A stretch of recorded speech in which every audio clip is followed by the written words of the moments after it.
Welcome back to the channel. Today we're exposing how big tech is letting cartels flood America with deadly fentanyl and how Senator Josh Hawley is saying enough is enough. Fentanyl is now the leading cause of death for adults 18 to 45. Cartels use the same social media apps our kids use every day. In Missouri, fentanyl is everywhere. Rainbow fentanyl, pills made to look like candy, are flooding our streets. Cartels are targeting kids and teens. Apps like Snapchat make it easy for traffickers to reach them. Hit subscribe for more truth the media won't share. Thank you, Mr. Chairman. Thanks to the witnesses for being here. Thanks for the excellent work that you're doing. Fentanyl has been a major topic of discussion today, rightfully so. Fentanyl accounts for 70% of the drug overdose deaths in the United States. It's the leading cause of death, fentanyl is, in my state, the state of Missouri, for individuals over the age of 18. And we don't produce it in Missouri. It comes to us from across the border.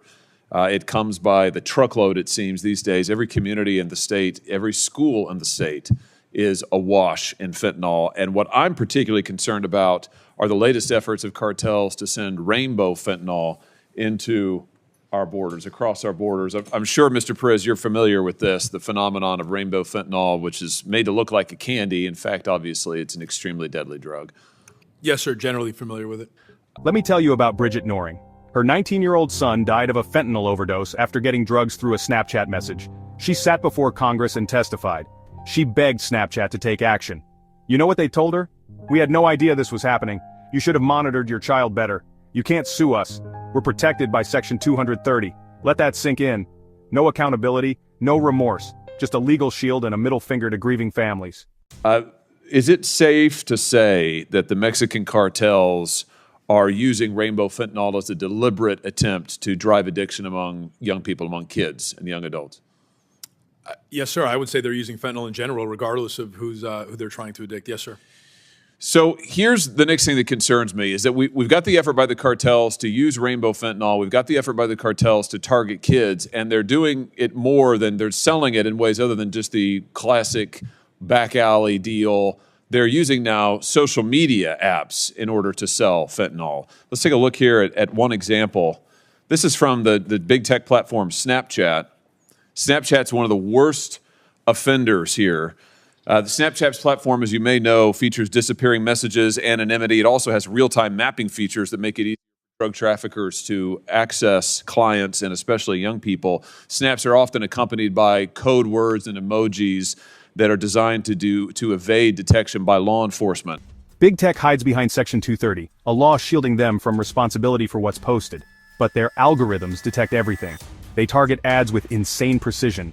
Don't tell me they can't spot fentanyl code words. Senator Hawley is fighting to change this, pushing for laws so victims can sue when tech companies aid trafficking. Why should these platforms be untouchable while families bury their children?